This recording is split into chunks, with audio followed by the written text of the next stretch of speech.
Ashama akkam jirtu nama kabajamtoota maatii keenya warri taatanii akkam jirtu nagaadha isinii nagaa galata waaqayyoon jirra naga jiraattanii kuno sa'aatii kana lafa kana geenyee waaqayyoof galanna ta'u isin hundumtuu baga nagaa taatanii kuno amma sa'aatii kan kanaafuu amma kuno mana firaashii bibnee deemaa jirra isa kana gatii isaa meeqatti garashaase tokko akkasii miti jechuun dambanyaadha waan ta'eef yeroo baay'ee dambanyaa ta'uyyuu koo widdiidha iqaan mirtiidha intiniidha wanta gaariidha wanta isaa miti bareedaadha waan ta'eef kan akkasiin jedhani kanaafuu macarrashaa isaa nutti miti anis haafin namoonni daraadha waan ta'eef daraa isaanii sana nutti miti macarrashaa sababii ati lama bittuun malee sijjamar kanaan iyyuu gurguramu ture garuu ilaaleen immoo sii jedhee meeqaf meeqa mukuranii bashansiidhaa ta'u abbaan 150 ምን abbaan 150 isa hojii walii galla አው እጠቀማለሁ inni immoo kunooti አካውንቱን ንገረን rakkoo qabu kana walii gallee isa hojii immoo rakkoo maqaa kan kun kudhanaa ta'u kudhanaa ta'u hin danda'amu akkasii miti gaa dambanyaadha kun hin danda'amu bakka maalis itti fakkaate waan baay'ee jira beektaa waan nan qaasaa lalu firaashii maal akka ta'e jechuun firaashii akka ta'e argeera firaashiin maasaa sirriidha garuu bareedaa ta'u wanti godhamu abbaan goonni isaa 24 jira abbaan inni isaa laallachuu dandeechu kanaafuu inoo warri laallachuu barbaadan kinoo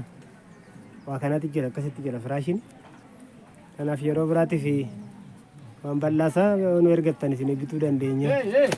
akka kun 10,500 haa ta'uuti sanammoo bara isa jechuun gana tiraanspoortii jira waan meeqa jira tiraanspoortii maal bare waan nuti jabetta nutti miti kudha lama gadi hin jiru sun kana gadi hin jiru inni hin jiru kana iyyuu sitaanaan isii kanas kanaaf iyyuu isa kudha tokko godhi maafi waan namaati anis nuufis waan namaati bashee wajjisii kun kudhanii fi kudha tokkoof 500 macarrashaa gara 11 godhi isa hin damin haaran ta'u kanaaf iyyuu bakka akkasaa ta'u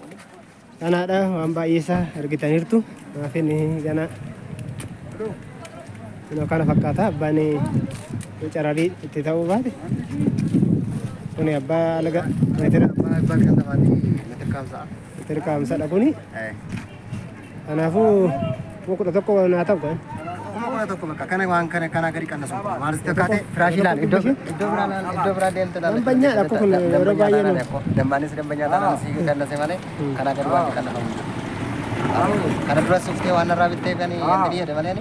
kanaafuu ani bee dambanyaadha yeroo baay'ee si bira dhufa wanti anis kanuma keessa laaleen sii bite beektaa sitti maa jira kanuma keessa laaleen iddoo biraa immoo galtee gaafattee immoo adda baasuu dandeessa beektaa iddoo biraa galtee gaafattee dhugaa sabsuma isaa yoo batte immoo laaleera kanaafuu kanaaf iyyuu yaates ilaaltee uftee waan dambanyaa taatee malee kanarraa kan kate hin argitu firaashii waddadeera akka duratti miti firaashiin firaashii orjinaaladha kana dhansiin jedha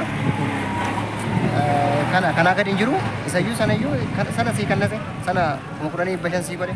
kanammoo 11,000 keessaa meesoo dandeessu bakka haa ta'u nuus karaan baay'ee nu eeggataa waan jiruuf kanaaf viidiyoo keenya warri daawwattan laayik gochuu sabskiraayib gochuu hin dagatina